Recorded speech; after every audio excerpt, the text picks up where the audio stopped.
नारायण नारायण, देवी सीता शांत हो जाइए। सृष्टि उद्वेलित हो रही है देवी, कृपया शांत हो जाइए। माता शक्ति पुरुषेश्वरी, सर्वभूतेश्वरी जय भूता। शांत हो जाइए माता, शांत हो जाइए। प्रभु प्रभु प्रभु हे राम, प्रभु प्रभु जय श्री राम, प्रभु हे राम, जय श्री राम, प्रभु हे राम, जय श्री राम, जय श्री राम, जय श्री राम, जय श्री राम, हे राम। सीता वंशी सीता जय हो रोहिणी प्रचंड। मेरे साथियों की देह कहीं अंतरिक्ष में विलीन न हो जाए। सखा,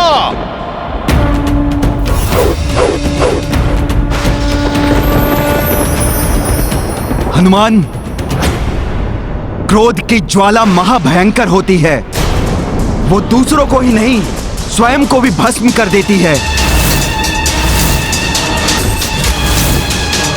मुझे तो भय है कि शीघ्र यदि माता का कोप शांत नहीं हुआ तो वो प्रलयंकारी विनाश तो करेंगी ही, अंत में स्वयं को भी नष्ट कर लेंगी।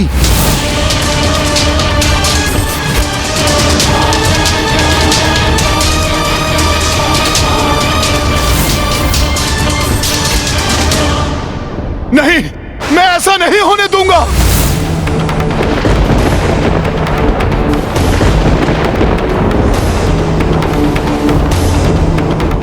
किंतु माता को शांत करने का कोई उपाय मुझे समझ नहीं आ रहा है। आप सभी कोई सुझाव दीजिए मुझे। हनुमान, हम पूर्ण प्रयास कर चुके हैं, न जाने क्या होने वाला है।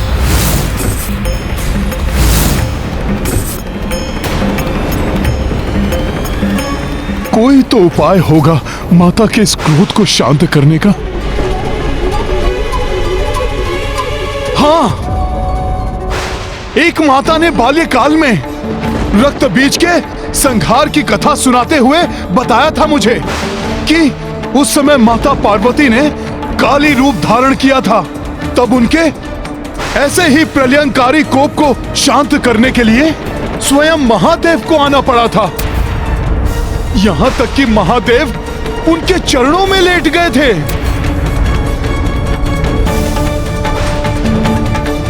और माता ने क्रोध में भरकर जब उनके वक्षस्थल पर अपना पांव रखा, तब पाप के आभास से माता का कोप शांत हुआ। हाँ, ऐसा ही कुछ किया जाए तो देवी सीता का कोप शांत हो सकता है। हाँ, माता के इस कोप को प्रभु श्री राम ही शांत कर सकते हैं। उन्हें अचेतन अवस्था से जागृत करना होगा।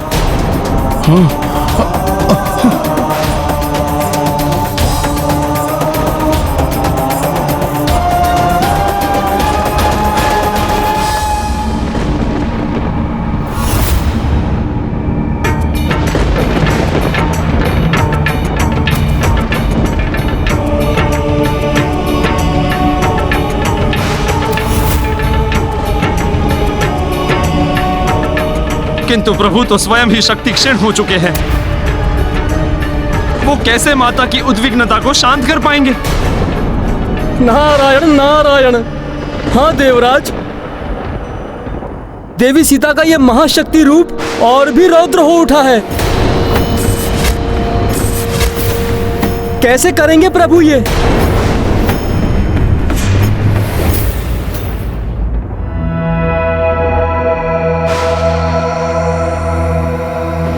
जिस प्रकार प्रभु श्री राम का नाम मेरी देह में शक्ति का संचार कर देता है,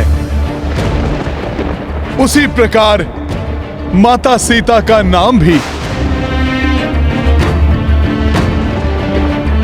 प्रभु को शक्ति प्रदान करेगा। प्रभु अवश्य ही जागृत हो जाएंगे।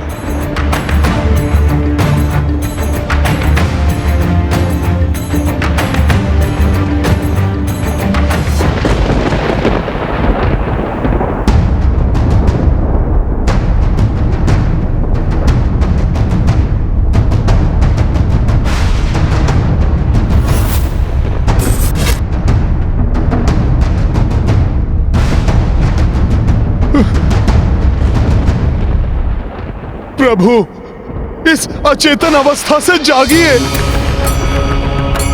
आपका सेवक, आपका भक्त, आपका पुत्र आपको पुकार रहा है प्रभु। प्रभु संसार को नष्ट होने से बचाने के लिए, माता सीता के रौद्र रूप को शांत करने के लिए उन्हें यह आभास कराने के लिए कि अब सब कुछ कुशल मंगल हो जाएगा। आपका जागृत होना आवश्यक है प्रभु।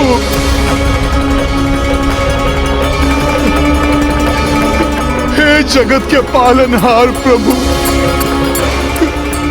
इस जगत को आपकी आवश्यकता है प्रभु। प्रभु यदि ये लोक माता के कोप की भेंट चढ़ गया तो सबको संभालना बहुत कठिन हो जाएगा।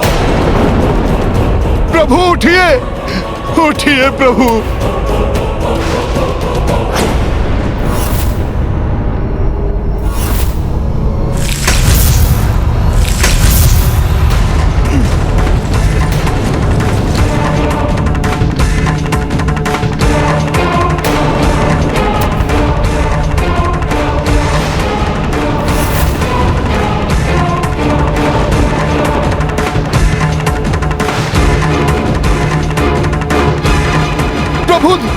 प्रभु देखिए, माता के कोप से उपजा हुआ ये भूकंपन देखिए आप। माता भी यही चाहती है कि आप नेत्र खोलें।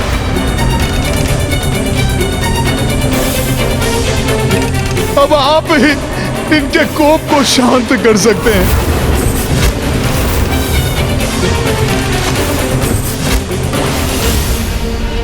प्रभु जागिए।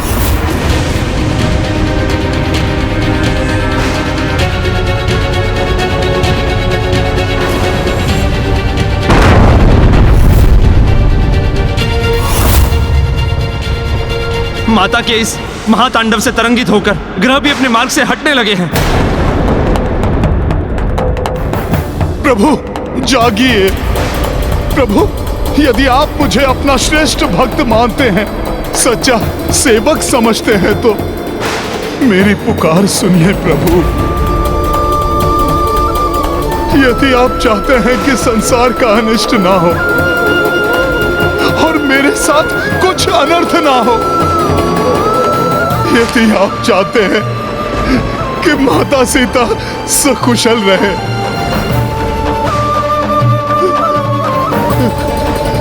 तो आपको जागना होगा प्रभु।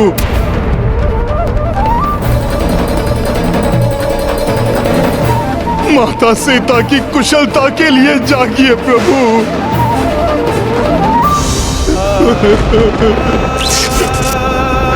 प्रभु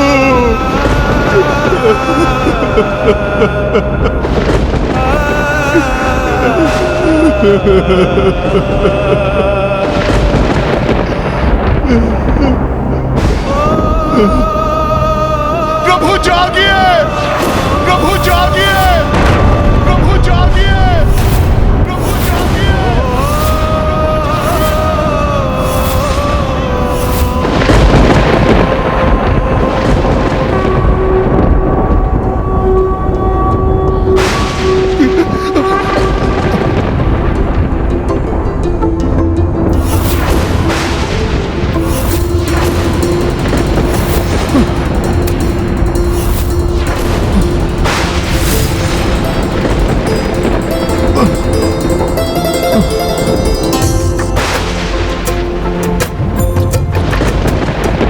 प्रभु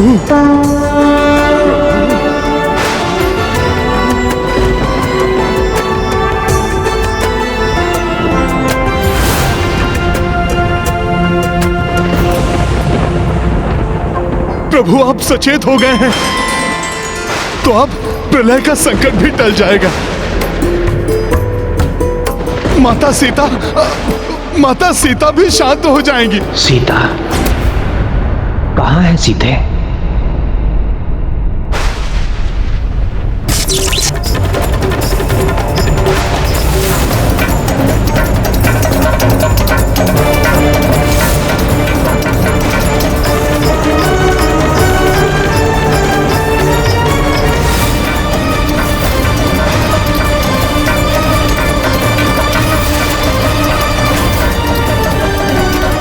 सीधे इस रूप में?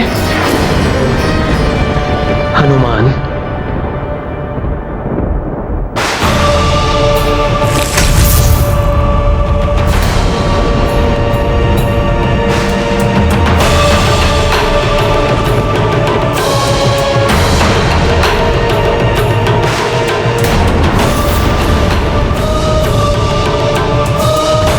सीते, सीते, सीते,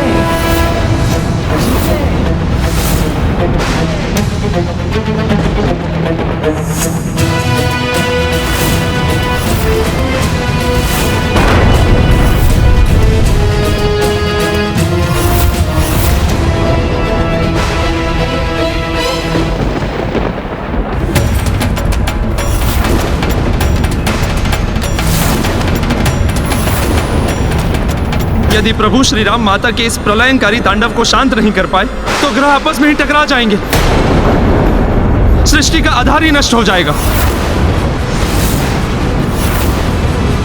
किंतु देवराज, माता तो अपनी सुध बुद्धि खो बैठी हैं। कहीं श्री राम के साथ ही कुछ अनिष्ट।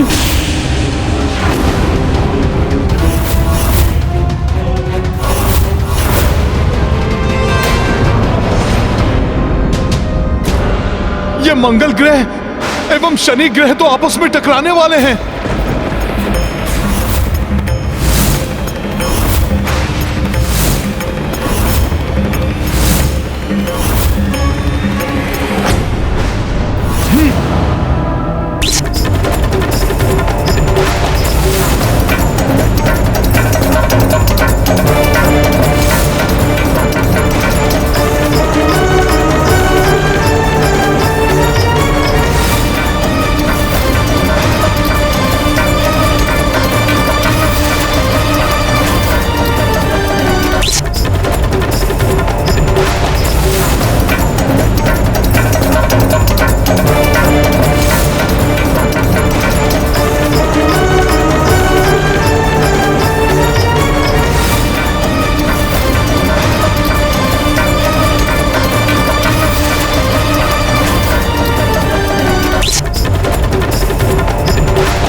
हनुमान ने अभी तो स्थिति संभाल ली, किंतु ना जाने आगे क्या होने वाला है।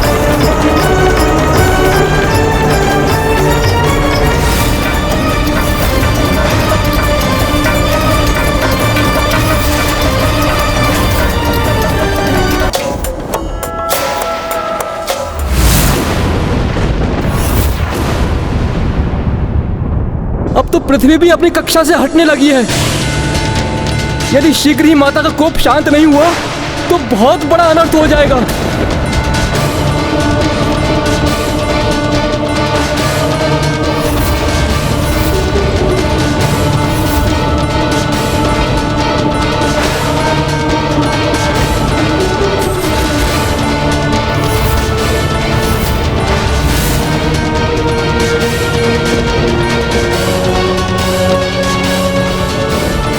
माता ने महारौद्र रूप धारण कर लिया है।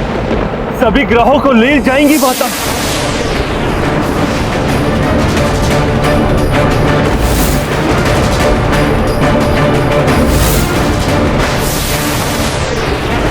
माता का तांडव तो प्रचंड हो गया है। पृथ्वी सहित सभी ग्रह तांडव से उपजे बवंडर की चपेट में आकर टकराकर नष्ट हो जाएंगे। प्रभु पर भी संकट आ सकता है।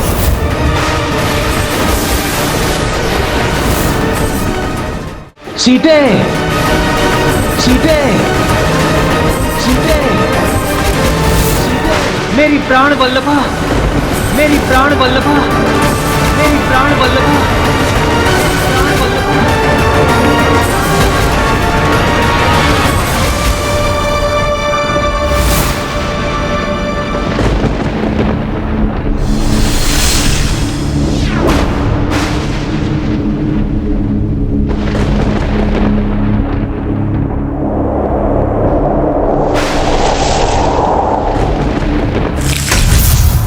हे महाशक्ति, उस दुष्ट शतानन का नाश कर चुकी हैं आप,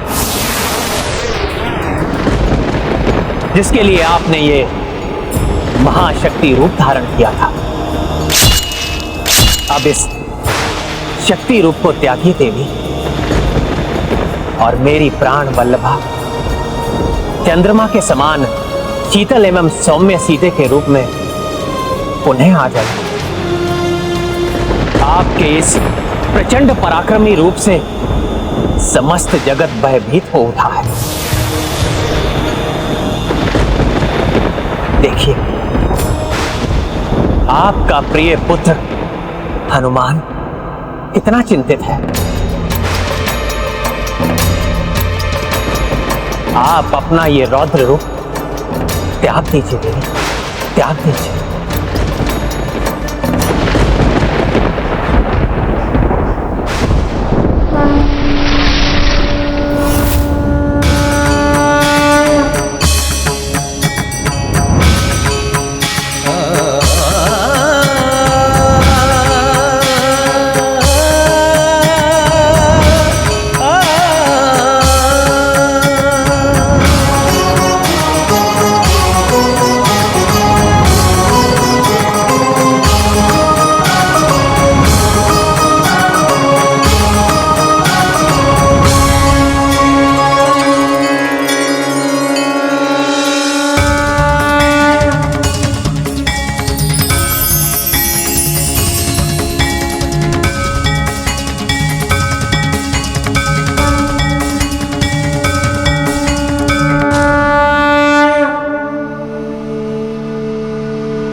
आपको सकुशल देखकर मेरा इस असीमित कोपमयी रौद्र रूप का क्रोध क्षीण हो।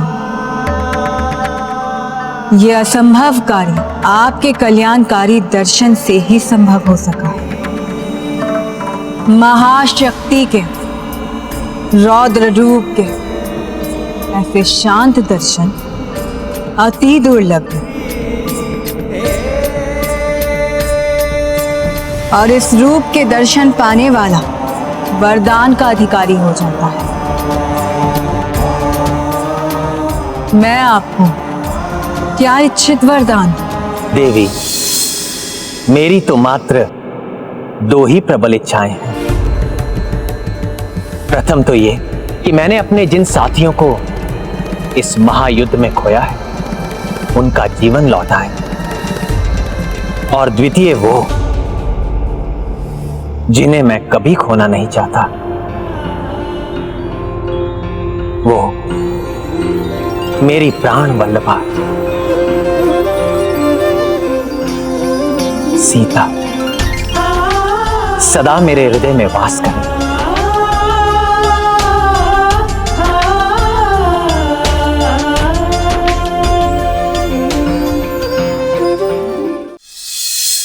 मैं महाशक्ति हूं, किंतु नारी भी हूं,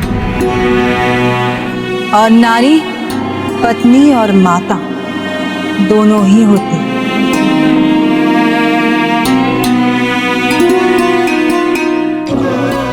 कोई माता कभी भी नहीं चाहती कि उसकी संतान अकारण ही मृत्यु के मुख में जाए।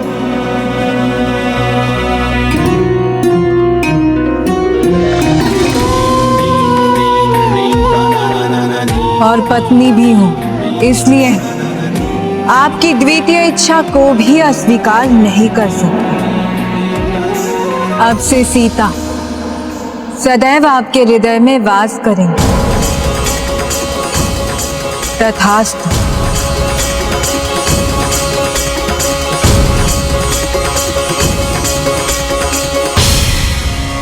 आपसे वरदान पाकर मैं कृतार्थ हुआ देवी। आपको कोटि कोटि धन्यवाद।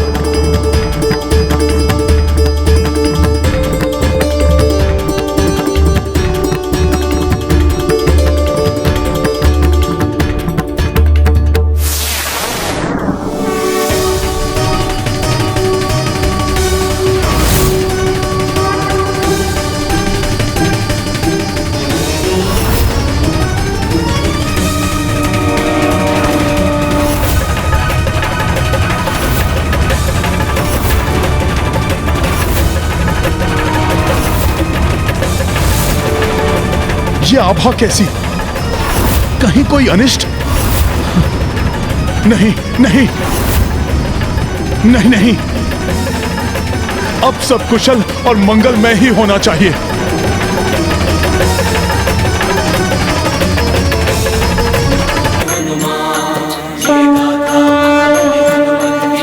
रुचिकर लीला राम भगत की जय जय जय रघुनंदन राम, जय जय जय महाबली हनुमान, जय जय जय रघुनंदन राम, जय जय जय महाबली हनुमान।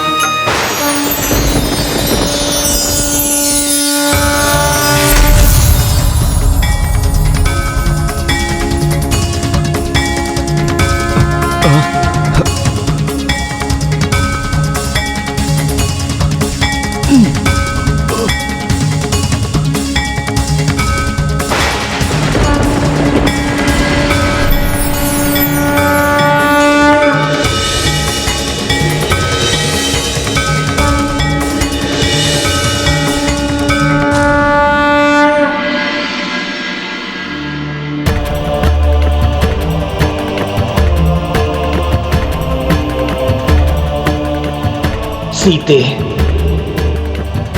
मेरी प्राण वल्लभा,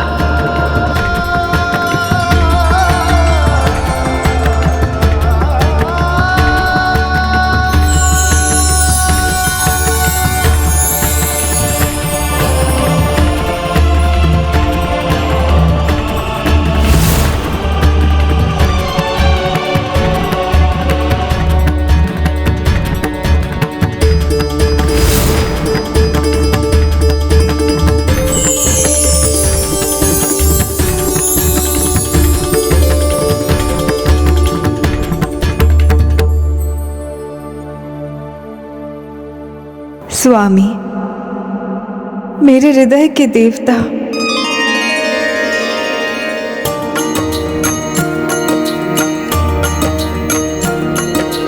अश्रु जानकी नैन जो टपका,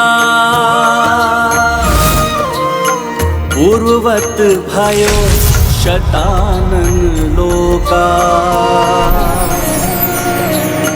नेह में भावुक सिया रघुराई,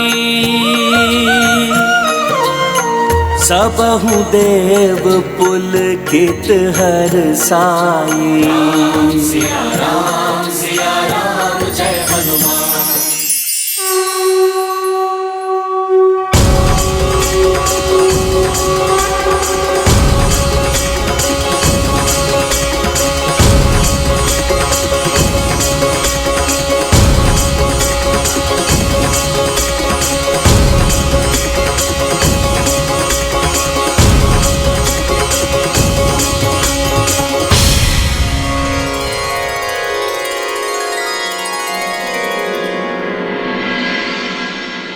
देवेश्वरी, ये शाश्वत सत्य है कि पवित्रता स्त्री के नेत्रों से छलकने वाले दुख के अश्रु संसार में प्रलय ला सकते हैं, जैसा कि शतानन के इस लोक में एवं लंका में हुआ। और वही सुख के अश्रु संसार को सुख और समृद्धि से भर सकते हैं। पवित्रता का कोप संसार को विध्वंस कर सकता है, तो प्रेम एक नवीन सुख में संसार का सृजन भी कर सकता है। ये देखो, ये सुंदर हरी घास, शतानन के इस भयंकर लोक में इतना मनोहारी परिवर्तन। ये देखो, हमारे आहत होने के चिन्ह भी चले गए।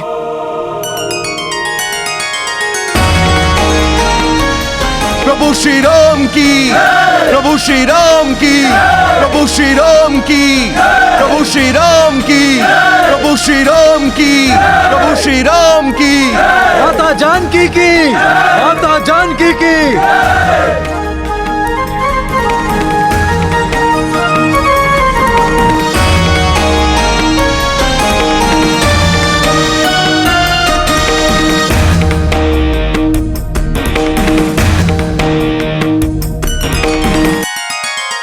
प्रभु, आपके कारण हम सबको संसार से अधर्म को मिटाकर धर्म की स्थापना करने का सौभाग्य प्राप्त हुआ है। आपके एवं माता के अद्भुत पराक्रम के साक्षी बनकर हम धन्य हो गए प्रभु। प्रभु, आप दोनों को कोटि कोटि नमन। प्रभु श्री राम और माता सीता को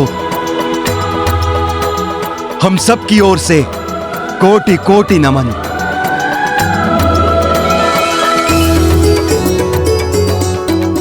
कल्याणस्तु।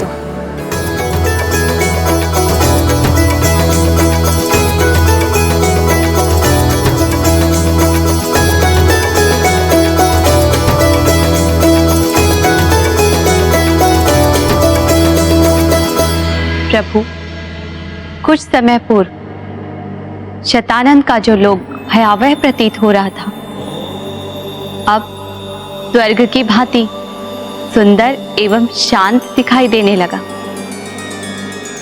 प्रभु का आशीर्वाद और धर्म पथ पर चलने वाले भक्त जहां पहुंच जाएं, वो स्थान नरक से स्वर्ग में परिवर्तित हो जाता है। और फिर जहां प्रभु श्री राम और देवी सीता स्वयं उपस्थित हो, वो स्थान तो स्वर्ग ही बन जाएगा ना। उस अधर्मी का समूल नाश हो चुका है। अब समय आ गया है लंका लौट चलने का।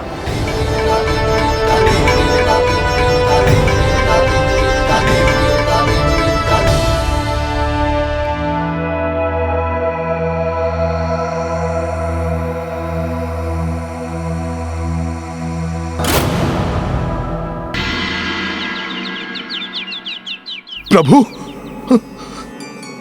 प्रभु के वनवास की अवधि समाप्त होने को है। अवश्य ही प्रभु एवं माता लंका से अयोध्या को प्रस्थान करने के लिए सज्जित हो रहे होंगे, किंतु माता और प्रभु हैं कहां? प्रभु, प्रभु, प्रभु।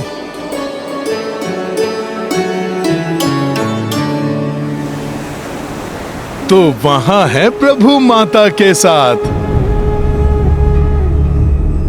अंत भला तो सब भला, किंतु प्रभु के श्री मुख पर अभी भी चिंता के भाव दिखाई दे रहे हैं। अब क्यों चिंतित हो रहे हैं मेरे प्रभु?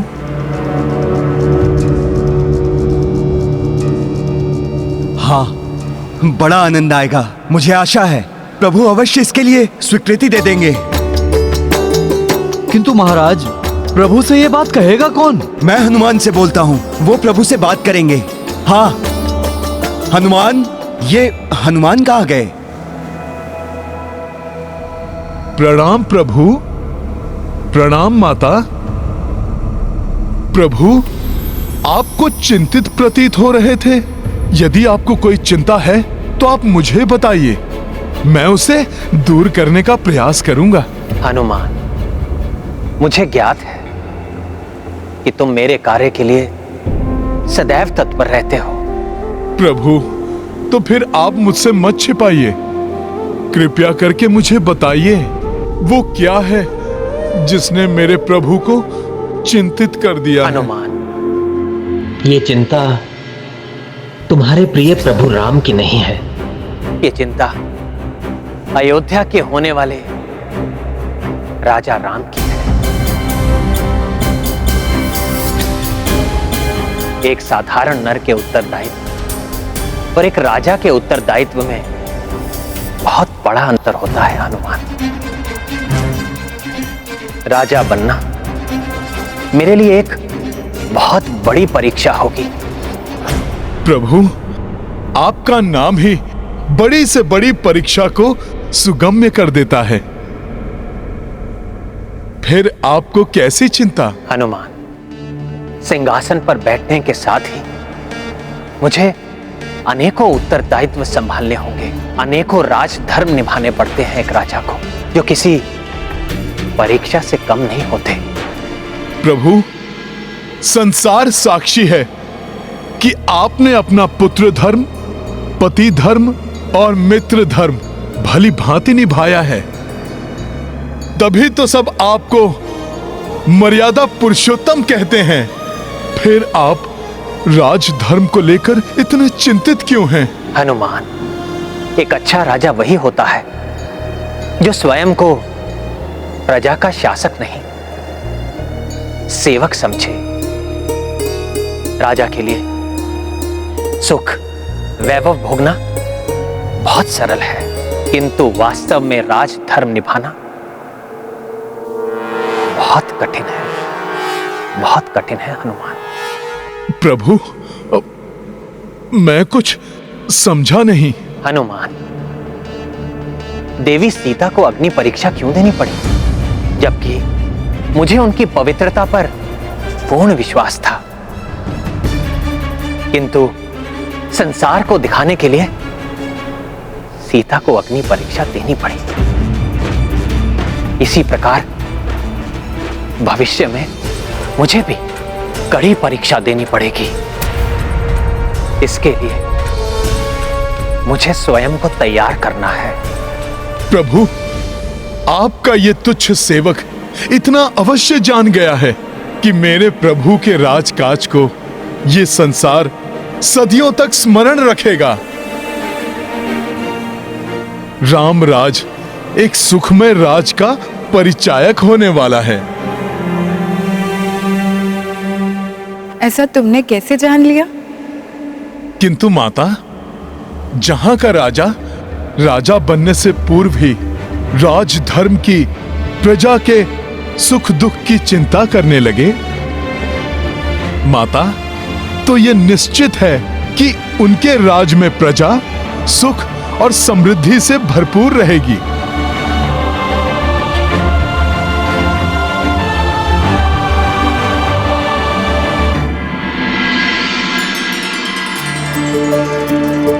प्रणाम प्रभु। प्रणाम माता।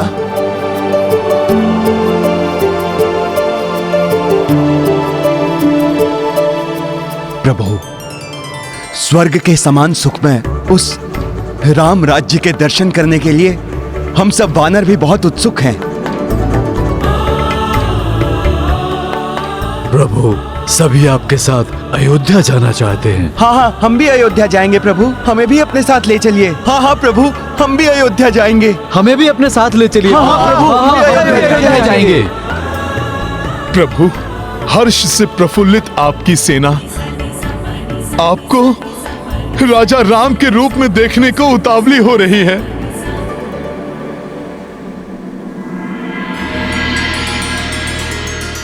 मेरे वीर वानरों, आप सबका मुझ पर बहुत बड़ा उपकार है। मेरे हर सुख में भागीदार बनना आप सबका अधिकार बनता है। मुझे प्रसन्नता होगी जो आप सब मेरे सुखद क्षणों में उपस्थित रहेंगे। प्रभु श्री राम की जय, माता सीता की जय, प्रभु श्री राम की जय, माता सीता की जय।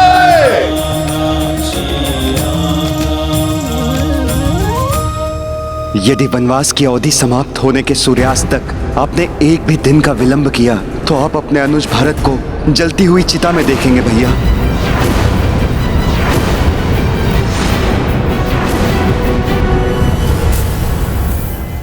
क्या हुआ प्रभु? पुनः आप कुछ स्मरण करके चिंतित हो उठे?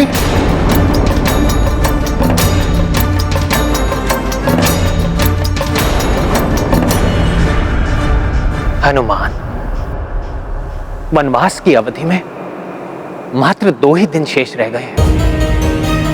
अवधि समाप्त होने के पश्चात यदि सूर्योदय से पूर्व मैं अयोध्या नहीं पहुंचा तो मेरा भरत अपने प्राण त्याग देगा।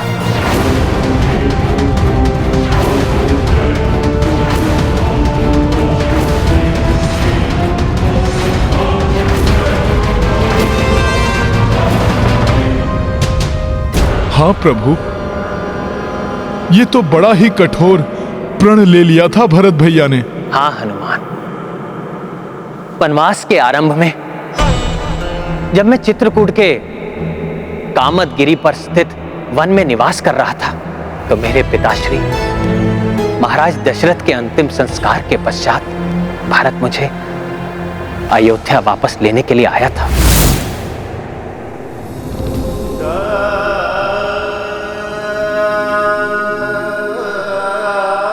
जब तक आप अयोध्या का राज सिंहासन नहीं स्वीकार करेंगे, आपका यह अनुज, आपका भरत आपके चरणों में पड़ा रहेगा।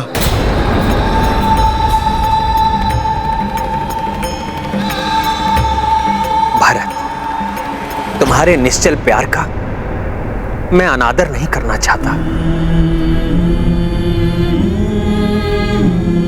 किंतु पिताश्री को दिए हुए वचन की अवहेलना भी नहीं करना चाहता मैं।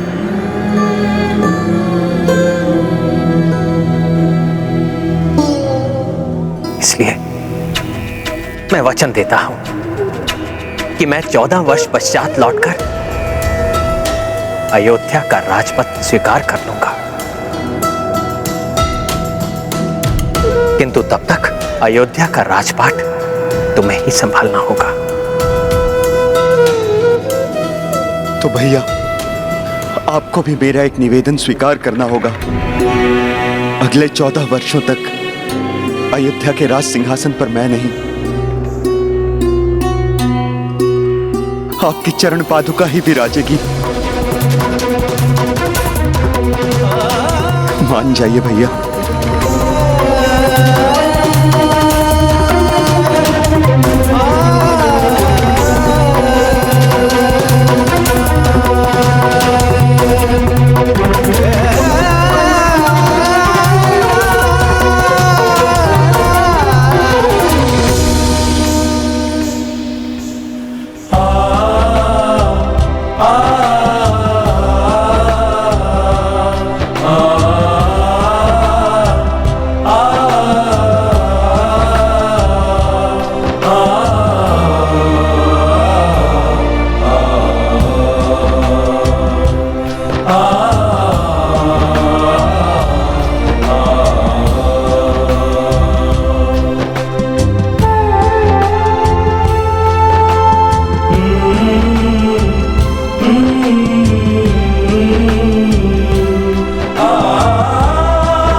ये क्या कर रहे हो भरत? भ्राता, आप मेरे ज्येष्ठ हैं और एक अनुज का कल्याण बड़े भ्राता के चरणों में होता है। इस प्रकार से मुझे सदैव ये आभास होता रहेगा कि मेरे शीश पर आपकी छत्र छाया है। भैया, आपके प्रतीक रूप में ये चरण पादुकाएं अयोध्या के राज सिंहासन की शोभा बढ़ाएगी और मैं आपका प्रतिनिधि बनकर 14 वर्षों तक अयोध्या का राजकार्य संभालूंगा। कुछ कहना चाहते हो भरत? भैया, आपके बिना एक एक क्षण मेरे लिए कठिन होगा, इसलिए आपको मुझे वचन देना होगा कि वनवास की अवधि समाप्त होते ही आप अयोध्या लौट आएंगे। यदि वनवास की अवधि समाप्त होने के पश्चात आपने एक भी दिन का विलंब किया तो आप अपने अनुज भरत को जलती हुई चिता में देखेंगे। भैया, ये मेरा प्रण है भैया। इसलिए मुझे शीघ्र अतिशीघ्र अयोध्या के लिए रवाना होना होगा हनुमान।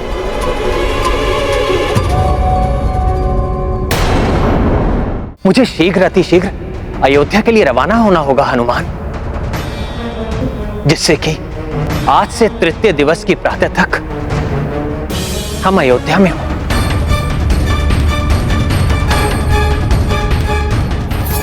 किंतु चिंता इस बात की है, इतने कम समय में ये कैसे संभव होगा हनुमान? प्रभु, आपके सेवक के रहते आपको चिंता करने की आवश्यकता नहीं है। जैसे मैं आपको और सब लोगों को लेकर शतानन लोक गया और फिर आया, इसी प्रकार मैं अपनी पूंछ पर सबको लेकर अयोध्या भी जा सकता हूं। हनुमान, प्रभु, यदि पुष्पक विमान होता तो हम सब सहजता से अयोध्या पहुंच जाते, किंतु वो तो भ्राता कुबेर को वापस लौटा दिया गया है और हनुमान को पुनः कष्ट भी नहीं उठाना पड़ता।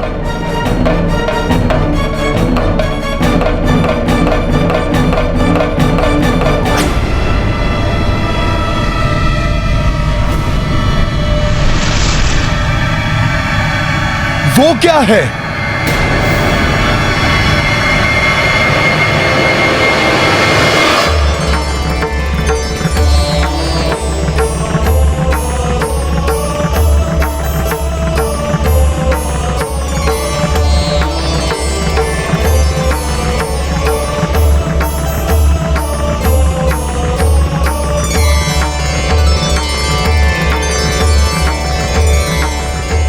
आप सदैव सीता की प्रिय बनी रहेंगी। मेरा जीवन धन्य हो गया प्रभु। आपको कोटि कोटि धन्यवाद। आप दोनों को मेरा नमन।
श्री राम राम राम राम राम राम राम श्री राम राम राम राम राम राम राम श्री राम राम राम राम राम राम राम श्री राम राम राम श्री राम श्री राम श्री राम श्री राम श्री राम श्री राम श्री राम श्री राम राम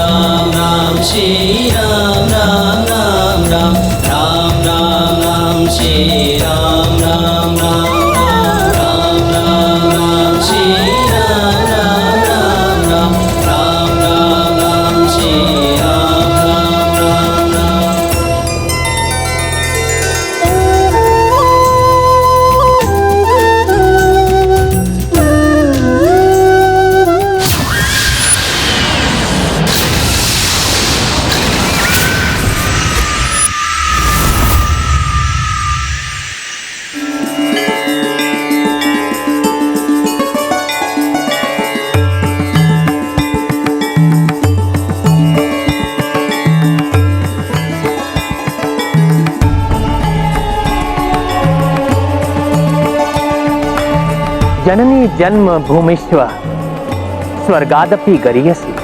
स्वर्ग से भी सुंदर मातृभूमि भारतवर्ष की पावन धरती को मेरा शत शत नमन। प्रणाम भारत भूमि।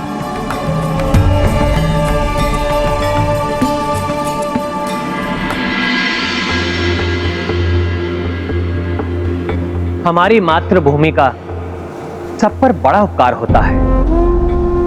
भूमि हमारा पालन पोषण करती है, हमें आश्रय देती है।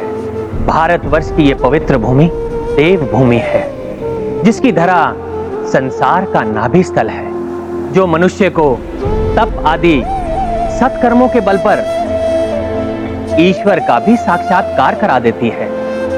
इसे धन्यवाद देना हमारा प्रथम कर्तव्य है। प्रणाम भारत भूमि।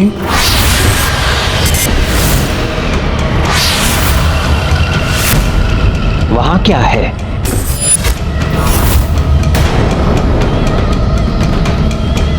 प्रभु का ध्यान कहां है?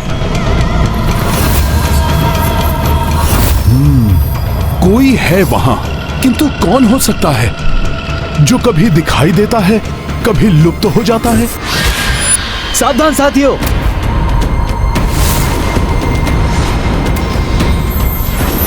मुझे किसी की उपस्थिति का आभास हो रहा है।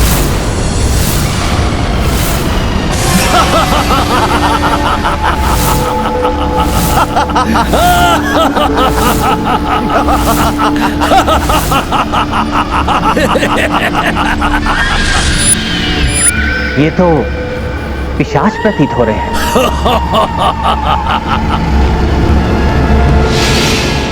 हाँ प्रभु, किंतु चिंता करने की आवश्यकता नहीं है।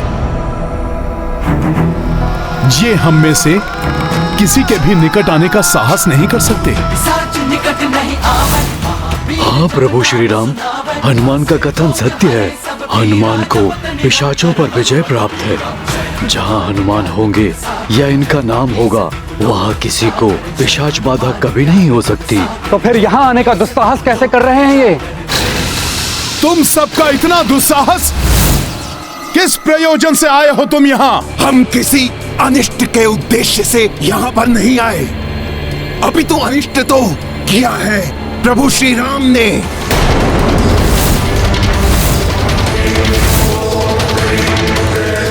ब्रह्म हत्या की है तुम्हारे श्री राम ने। ब्रह्म हत्या।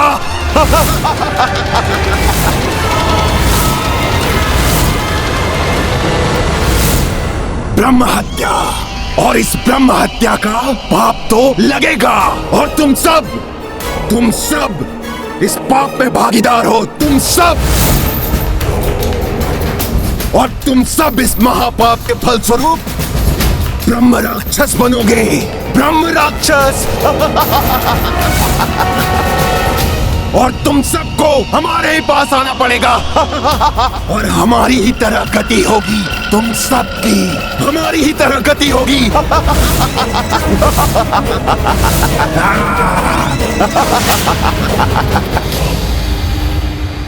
पिशाचों का कथन सत्य है स्वामी। रावण ब्राह्मण पुत्र थे और उसका वध हमारे हाथों ही हुआ है। किंतु माता, वो पापी था, अधर्मी था। यदि वो अधर्म न करता तो उसका वध नहीं होता। हाँ हनुमान, रावण एक ब्राह्मण पुत्र था, विद्वान भी था, किंतु वो एक दुराचारी था। इसीलिए उसका अंत करना ही पड़ा मुझे।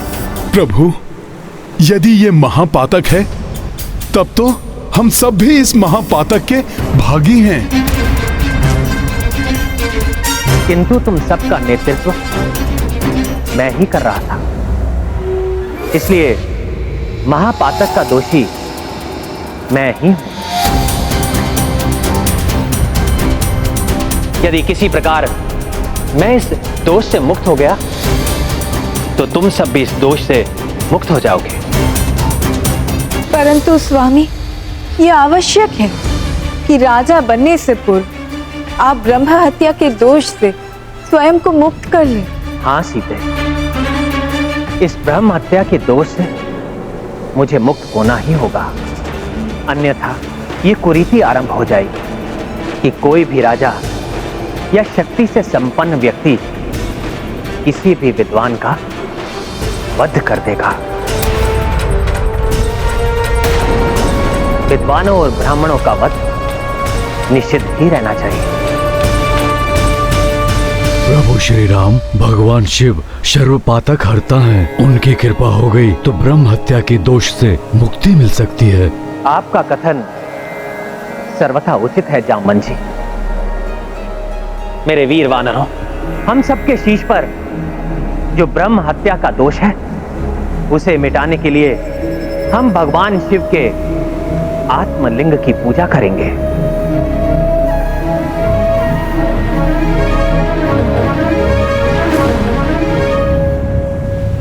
किंतु भैया, आत्मलिंग तो शिवजी के कैलाश धाम से ही प्राप्त हो सकता है, और शिवजी को प्रसन्न किए बिना आत्मलिंग मिलेगा नहीं, तो इतने कम समय में कैसे संभव होगा?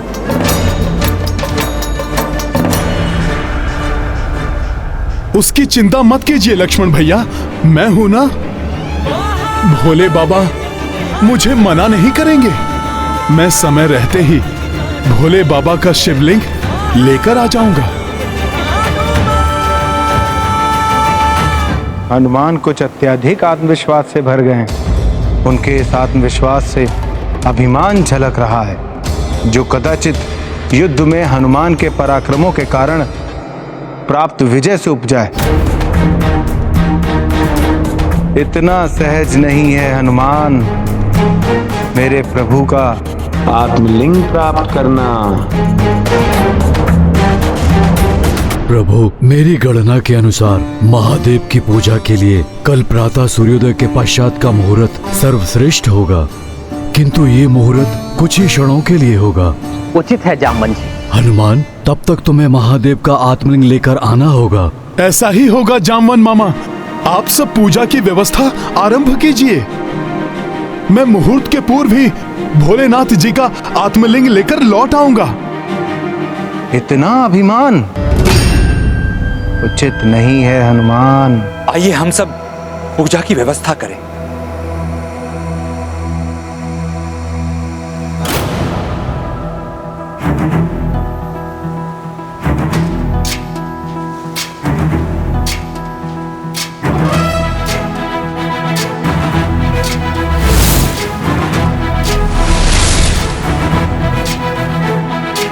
भैया, यदि हम कल तक पूजा करने के लिए यहीं प्रतीक्षा करेंगे तो पूजा के पश्चात अयोध्या पहुंचने के लिए मात्र 8 प्रहर का समय ही शेष रह जाएगा, और यदि किसी भी कारणवश हम उतने समय में अयोध्या नहीं पहुंच पाए तो कहीं भरत भैया। चिंता मत करो लक्ष्मण, हनुमान समय रहते वापस लौट आएंगे और हम सब भी पूजा संपन्न करके समय रहते अयोध्या पहुंच जाएंगे।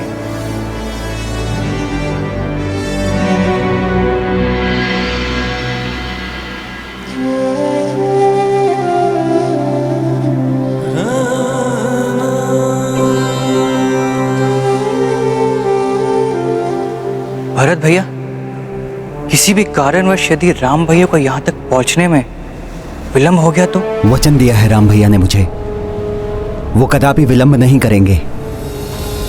देखना शत्रुघ्न, परसों का सूर्योदय होने से पूर्व राम भैया यहाँ पर होंगे, और यदि विलंब हुआ तो मेरा प्रण पूर्ण होगा। मैं जलती हुई चिता में प्रवेश कर जाऊंगा। नहीं नहीं, ऐसा नहीं होना चाहिए। स्वाभिमान अच्छा होता है, किंतु अभिमान अपने साथ घमंड को लेकर आता है। हनुमान भी मुझे घमंड के विकार से प्रभावित दिखाई दे रहे हैं। जितने भोले भाले हैं हनुमान, उतने ही श्रेष्ठ भक्त भी। ऐसे श्रेष्ठ भक्त का कैलाश पधारना ये तो सौभाग्य की बात है। क्षमा करें माता, परंतु मुझे तो कुछ और ही दिखाई दे रहा है। मेरे विचार से अब हनुमान भोले भाले और विनम्र नहीं रहे। 14 भुवनों को पार करने वाले हनुमान अब मुझे घमंड से ग्रसित लग रहे हैं माता। प्रभु, ये हनुमान का घमंड ही है जो आपके पवित्र आत्मलिंग को वृक्ष पर लगा हुआ फल समझ रहे हैं, जिसे आकर वो तोड़ कर ले जाएंगे। आपके पवित्र आत्मलिंग को प्राप्त करने के लिए वर्षों घोर तपस्या करनी पड़ती है। अच्छा, तो तुम क्या चाहते हो नंदी? प्रभु, मैं हनुमान की परीक्षा लेना चाहता हूं। यदि वो इस परीक्षा में उत्तीर्ण हुए तभी हनुमान आप तक पहुंच पाएंगे।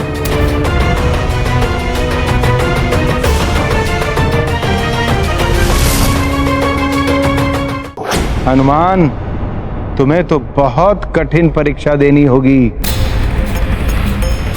तभी तुम देवेश्वर के दर्शन कर पाओगे।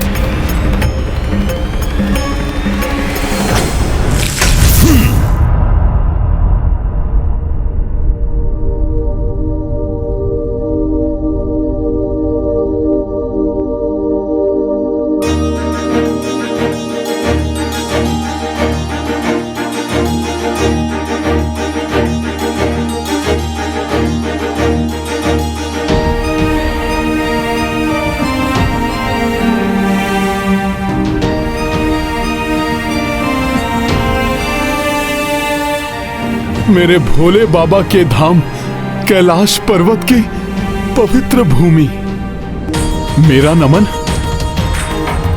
स्वीकार कीजिए।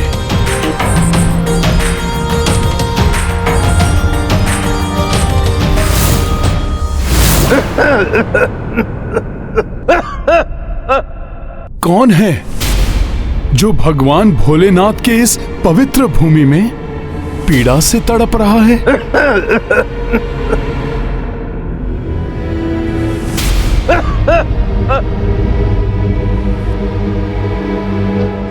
ये कौन है? हाँ, इन्हें तो कुष्ठ रोग हुआ है। अच्छा हुआ जो आप आ गए। बहुत तीव्र प्यास लग रही। कृपया शीघ्र जल प्रदान करने का कष्ट करें।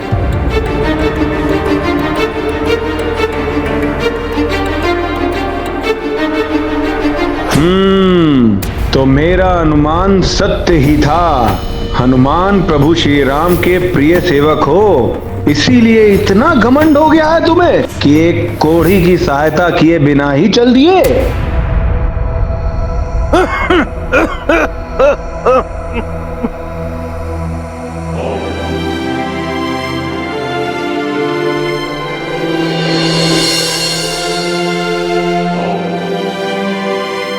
ये लीजिए जल वृद्धवर, मैं अपने हाथ से आपको जल पिलाता हूँ। नहीं नहीं, मेरे निकट मत आओ। मैं थोड़ी हूँ, मुझे स्पर्श करके तुम अपवित्र मत हो। आप भी हम सब की ही भांति भगवान की ही संतान हैं, और आप जैसे मनुष्य की सेवा तो भगवान की ही सेवा होती है। मुझे आपकी सहायता करने दीजिए।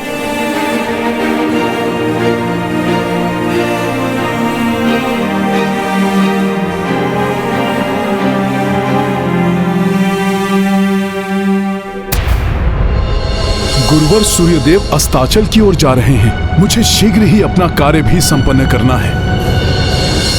ये तो साधारण परीक्षा थी हनुमान, अभी तो तुम्हें कड़ी परीक्षा का सामना करना होगा। नंदी गए तो थे हनुमान के विकारग्रस्त होने की परीक्षा लेने, किंतु स्वयं ही अभिमान के विकार से ग्रस्त होते हुए प्रतीत हो रहे हैं। यदि समय रहते विकारग्रस्त होने का आभास हो जाए और प्राणी संभल जाए तो विकारों से बचा जा सकता है। देखते हैं नंदी को इसका आभास होता है या नहीं? धन्यवाद वानर श्रेष्ठ। ये तो मेरा कर्तव्य था वृद्धवर। अब आप मुझे आज्ञा दें, मुझे एक बहुत ही आवश्यक कार्य हेतु जाना है। आवश्यक कार्य? देखता हूँ तुम्हारे लिए वो आवश्यक कार्य महत्वपूर्ण है या फिर एक कोढ़ी की पीड़ा। ऐसा प्रण आपको नहीं लेना चाहिए था भरत भैया। राम भैया को वापस आने में किसी भी कारण से विलंब हो सकता है। कोई भी बाधा आ सकती है राम भैया पर।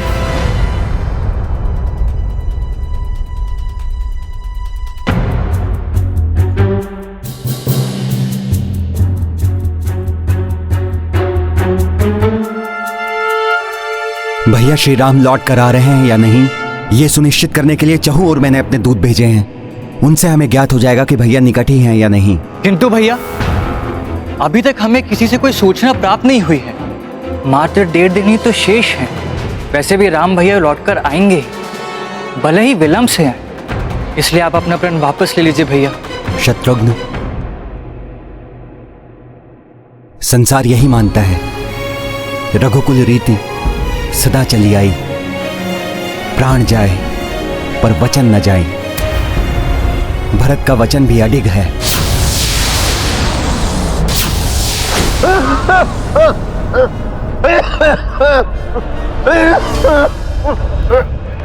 बहुत पीड़ा हो रही है आपको? घाव बढ़ते ही जा रहे हैं। इन पर शीघ्र जड़ी बूटी लगाना आवश्यक है। उसी को प्राप्त करने हेतु कैलाश आया था, किंतु मेरी पीड़ा अब असहनीय हो रही है। मुझे ऐसा प्रतीत होता है कि समय रहते मैं जड़ी बूटियों तक नहीं पहुंच पाऊंगा।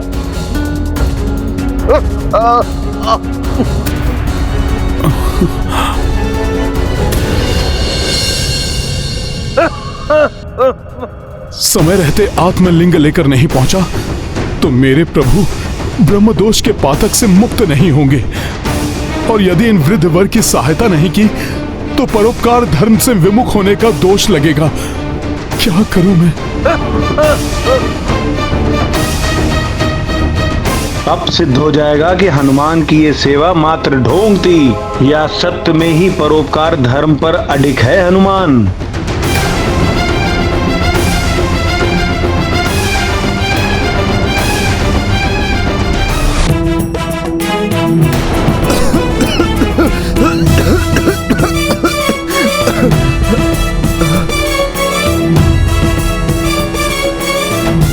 महाकष्ट है।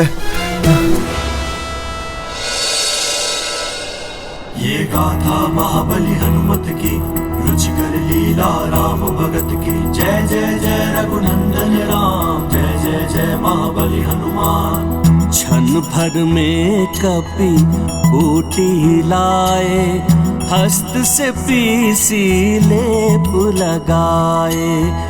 देख हनुमत सेवा अचंभी, कोढ़ी भेष मह भावुक नंदी। ये गाथा महाबली हनुमत की, रुचिकर लीला राम भगत की। जय जय जय रघुनंदन राम, जय जय जय महाबली हनुमान।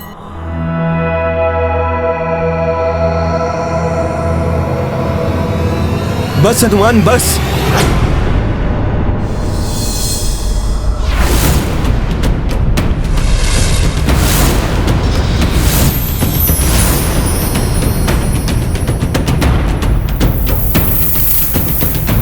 नंदी जी आप? हाँ हनुमान, मैं तुम्हारी परीक्षा ले रहा था कि इतने बड़े युद्ध में विजय प्राप्त करने के पश्चात कहीं तुम्हें अभिमान ने तो नहीं घेर लिया है, परंतु तुम सच्चे सेवक सिद्ध हुए। फिर वो चाहे सेवा प्रभु श्री राम की हो या फिर एक अपरिचित कोढ़ी की। नंदी जी, मैंने तो अपना कर्तव्य निभाया है और आपकी सेवा करके तो मुझे भोले बाबा की सेवा का अवसर भी प्राप्त हो गया, क्योंकि नंदी जी के चरणों में बिना पुष्प एवं जल चढ़ाए कोई शिव जी तक कैसे पहुंच सकता है? किसी भी भक्त की याचना यदि नंदी जी के कानों में पड़ जाए तो वो अवश्य ही मेरे पास पहुंचती हैं। अन्यथा मेरे तप अथवा विश्राम में किसी भी प्रकार का व्यवधान ना आए, इसलिए नंदी मेरे प्रत्येक भक्तों को मेरे समीप नहीं पहुंचने देता। और वैसे भी नंदी जी, रावण के वध का श्रेय तो आपको ही जाता है। आपने ही तो रावण को वानरों से परास्त होने का शाप दिया था। जिन वानरों को तुम इतना तुच्छ समझते हो, उन्हीं वानरों के सम्मुख तुम घुटने टेकने पर विवश हो जाओगे। मेरा क्या है, मैं तो मात्र एक तुच्छ सेवक हूं। सौभाग्य से प्रभु श्री राम की सेवा का अवसर मिल गया मुझे, परंतु आप तो वो हैं जिसने रावण के सर्वनाश को सुनिश्चित कर दिया था। मैं तो मात्र आपके दिए हुए शाप का माध्यम भर था। हाँ, सत्य कह रहे हो हनुमान। नंदी गए तो थे हनुमान के विकारग्रस्त होने की परीक्षा लेने, किंतु स्वयं ही अभिमान के विकार से ग्रस्त होते हुए प्रतीत हो रहे हैं। यदि समय रहते विकारग्रस्त होने का आभास हो जाए और प्राणी संभल जाए तो विकारों से बचा जा सकता है। देखते हैं नंदी को इसका आभास होता है या नहीं। अच्छा, तो हनुमान मेरी प्रशंसा करके मुझे ही विकारग्रस्त करने का प्रयास कर रहे हैं। अब देखो मैं कैसे उल्टी धारा बहाता हूँ। अच्छा, आपने तो इतना महान कार्य किया है नंदी जी। बस अब मुझे भोलेनाथ जी से आत्मलिंग प्राप्त करने में मेरी सहायता कर दीजिए आप। अवश्य हनुमान, तुम कदापि चिंता मत करो। मैं तुम्हें स्वयं प्रभु महादेव के पास ले चलता हूं। चलो। किंतु इस बहरूपिये के साथ प्रभु के इस पवित्र धाम में प्रवेश नहीं करने दूंगा मैं तुम्हें।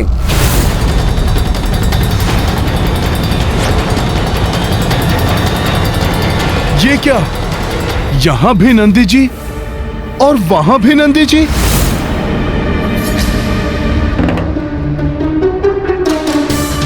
मैं आत्मलिंग लेकर समय पर नहीं पहुंचा तो प्रभु की पूजा का मुहूर्त निकल जाएगा और प्रभु प्रतीक्षा करेंगे तो अयोध्या पहुंचने में विलंब हो सकता है। फिर प्रभु को विलंब होते देख अयोध्या में कहीं कुमार भरत कोई अनिष्ट न कर बैठें।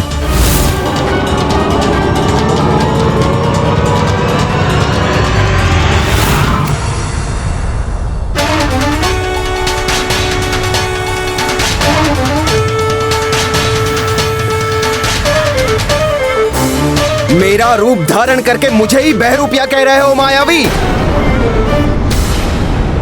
तुम्हारा इतना दुस्साहस! हनुमान, इस मायावी को दंड दो ताकि ये सारी माया भूल जाए।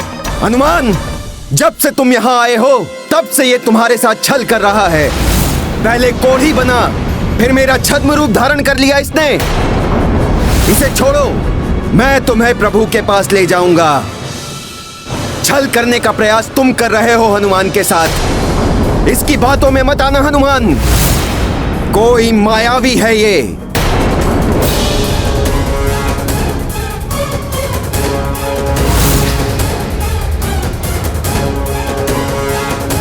ये दोनों तो समान ही दिखाई दे रहे हैं, जैसे एक दूसरे का ही प्रतिबिंब हो। इनमें कौन वास्तविक नंदी है, कौन नहीं, ये ज्ञात ही नहीं हो पा रहा है।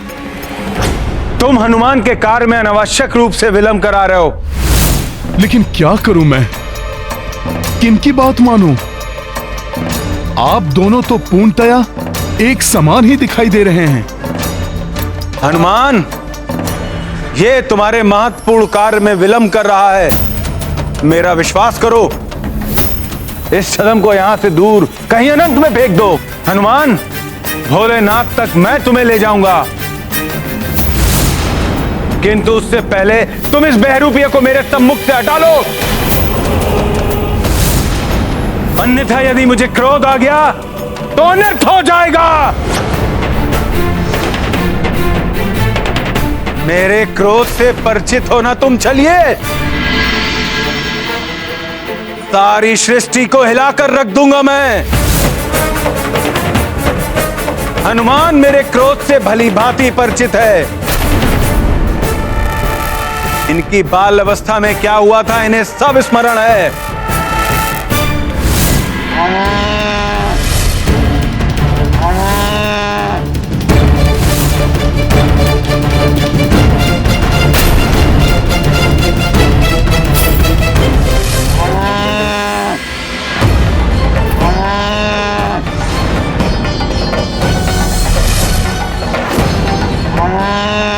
बस बहुत हो गया हनुमान, यदि तुम इसे नहीं हटाओगे यहाँ से तो मैं इसका अंत कर दूंगा।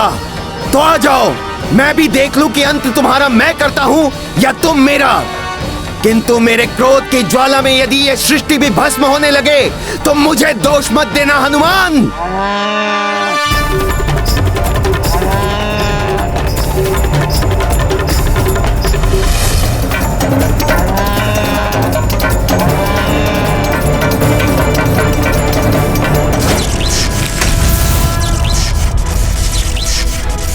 ये दोनों दिखने में तो समान हैं ही, समान रूप से शक्तिवान भी दिखाई दे रहे हैं। यदि वास्तव में दोनों विलग हैं, तो इनके युद्ध से तो सृष्टि में भूचाल आ जाएगा। मुझे शीघ्र ही कुछ करना होगा।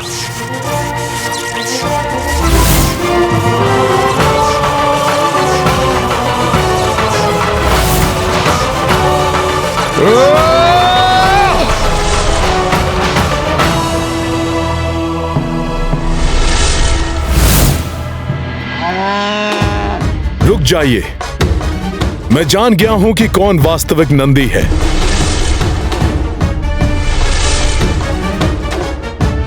तो ठीक है हनुमान, तो तुम इस छद्म रूपी नंदी को हटा दो मेरे सामने से।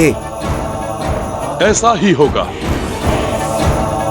किंतु इसके लिए मुझे सर्वप्रथम कैलाश धाम की परिक्रमा करनी होगी। प्रभु भोलेनाथ से आशीर्वाद लेना होगा, जिससे कि मुझसे कोई त्रुटि ना हो पाए। आप दोनों भी मेरे साथ आइए। उचित है हनुमान, चलिए। इस प्रकार नहीं, आपको वचन देना होगा कि आप दोनों मेरे साथ कैलाश की पूरे 3 बार परिक्रमा करेंगे, ना 3 से कम और ना 3 से अधिक। उचित है हनुमान, हम वचन देते हैं कि हम परिक्रमा करेंगे, ना ही 3 से कम और ना ही 3 से अधिक।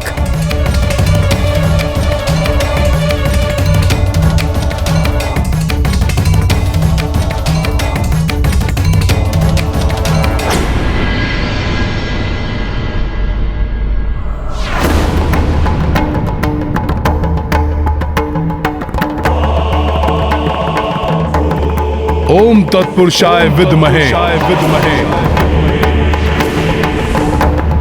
महादेवाय धीमहि तनो रुद्रः प्रचोदयात्।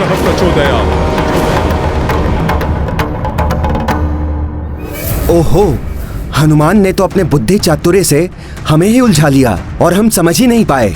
हम दोनों की एक ही फेरी में 2 परिक्रमा हो गई है। अब यदि एक और फेरी की तो 4 परिक्रमा हो जाएंगी, किंतु हमने तो मात्र 3 ही परिक्रमा का वचन दिया है। ओम तत्पुरुषाय विद्महे महादेवाय धीमहि। अब तो फंस गए हम, क्या करें क्या नहीं, कुछ समझ में नहीं आ रहा है।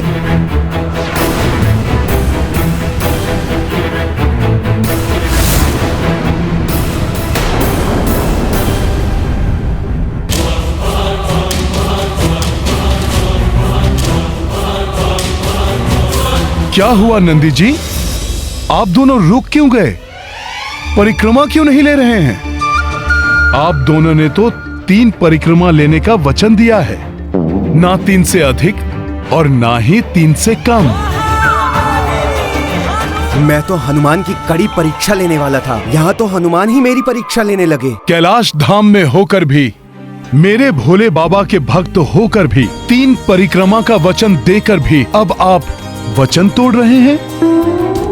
सोच लीजिए, कैलाश धाम में ऐसा वचन देने का अर्थ है भोले बाबा को ही वचन देना, और यदि अब आपने वचन नहीं निभाया तो बहुत बड़े पाप के भागी बनेंगे आप। किसी की परीक्षा बार बार नहीं ली जाती, एक बार में ही मनुष्य की पहचान हो जाती है। अब पुनः परीक्षा लेते लेते स्वयं ही परीक्षा का सामना करना पड़ रहा है नंदी को। आशा है नंदी को ये समझ में आ गया होगा कि हनुमान बल में ही नहीं, बुद्धि में भी अतुलित है। अब तो 2 से 1 हो जाइए और एक परिक्रमा लेकर अपना वचन पूर्ण कीजिए। इसके अतिरिक्त अन्य और कोई विकल्प नहीं है आपके पास। हनुमान, अब मैं पूरी तरह आश्वस्त हो गया हूँ कि तुम्हें कोई भी विकार स्पर्श नहीं कर सकता, फिर वो चाहे अभिमान हो या क्रोध, लोभ हो या मोह या फिर मत्सर, सभी विकार तुमसे दूर ही रहेंगे। तो नंदी जी, अब मुझे शीघ्र ही भोले बाबा के पास ले चलिए। अवश्य हनुमान, किंतु ये 3य परिक्रमा पूर्ण करने के पश्चात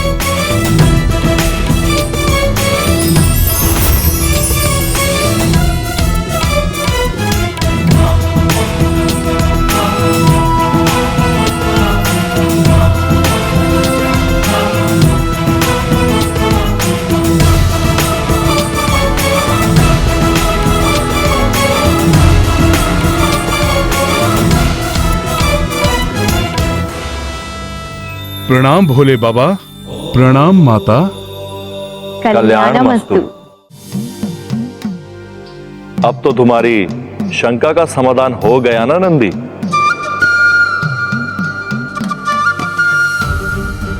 हो गई हनुमान की परीक्षा। भोले बाबा, जिन प्रभु श्री राम की कृपा से मैं हर एक परीक्षा में सफल रहा, उन्हीं के कार्य हेतु मैं आपके पास आया हूँ। मुझे ज्ञात है हनुमान, एवं ये भी जानता हूँ कि इसके लिए तुम्हारे पास बहुत ही कम समय शेष है। तो प्रभु, कृपया शीघ्र ही मुझे अपना आत्मलिंग देने की कृपा करें। हनुमान, मेरे आत्मलिंग को प्राप्त करने के लिए बहुत ही कठोर तपस्या करनी पड़ती है। रावण ने तो अपने शीश तक मुझे अर्पित कर दिए थे। अब यदि मैं तुम्हें ऐसे ही आत्मलिंग प्रदान कर दूं, तो यह पक्षपात होगा। भोले बाबा, यदि आपने आत्मलिंग नहीं दिया तो प्रभु की पूजा पूर्ण नहीं हो पाएगी। वो ब्रह्म हत्या के पातक से मुक्त कैसे हो पाएंगे? और प्रभु, मुझे पूर्ण विश्वास है कि इस कार्य से कोई पक्षपात नहीं होगा। वो कैसे हनुमान? वो ऐसे प्रभु कि रावण ने तो आपसे आपकी ही वस्तु मांगी थी, परंतु प्रभु श्री राम तो आपसे अपनी वस्तु मांग रहे हैं।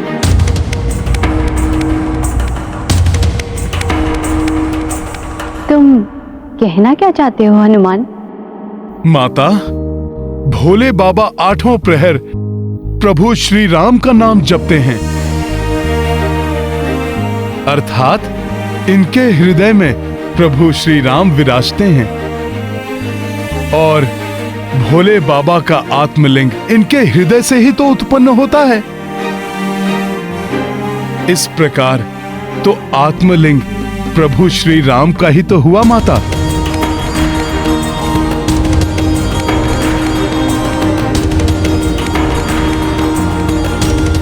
तुम्हारा कथन तो उचित ही है हनुमान। और वैसे भी प्रभु, आप उनसे जुड़े हुए हैं और वो आपसे। तो आप दोनों पृथक ही कहां हैं? अतः आपका आत्मलिंग उन्हीं का तो है।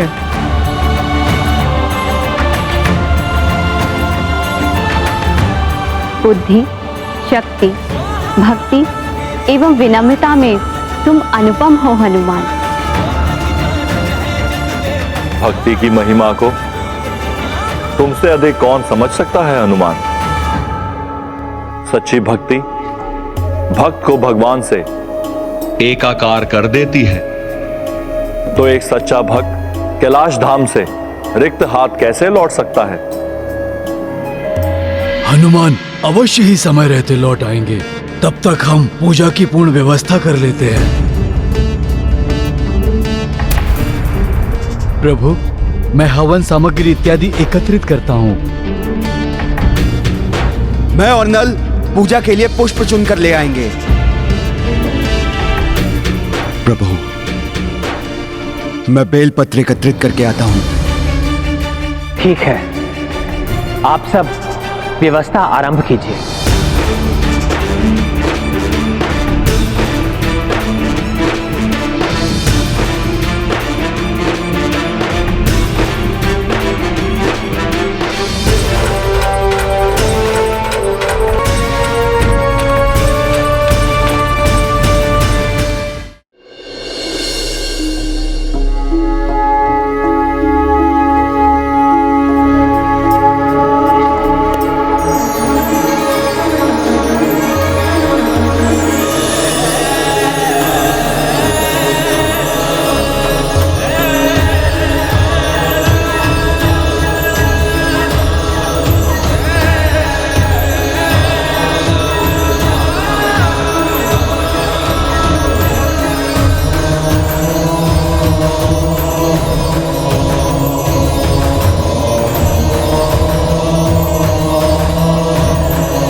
ये मेरा आत्मलिंग मैं तुम्हें प्रदान करता हूं हनुमान। सर्व पातक हरता सर्व सुख करता है यह आत्मलिंग। इसे तुम श्री राम के पास ले जाओ।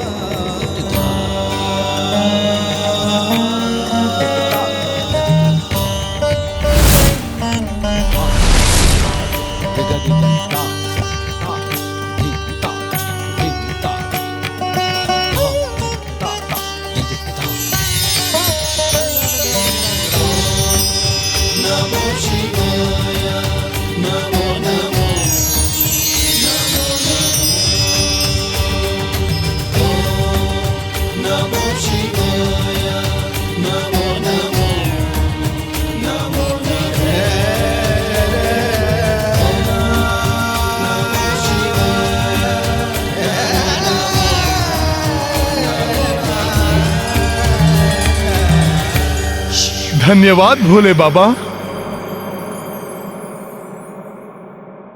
हनुमान, अब तुम्हें आत्मलिंग तो प्राप्त हो गया, किंतु पूजा के लिए सबसे आवश्यक वस्तु बेलपत्र एकत्रित अवश्य कर लेना।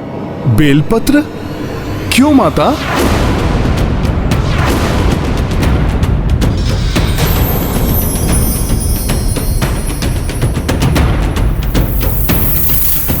व्यक्ति यदि विनम्रता के साथ बुद्धि और विवेक का प्रयोग करे तो कठिन से कठिन कार्य में सरलता से सफलता प्राप्त कर सकता है।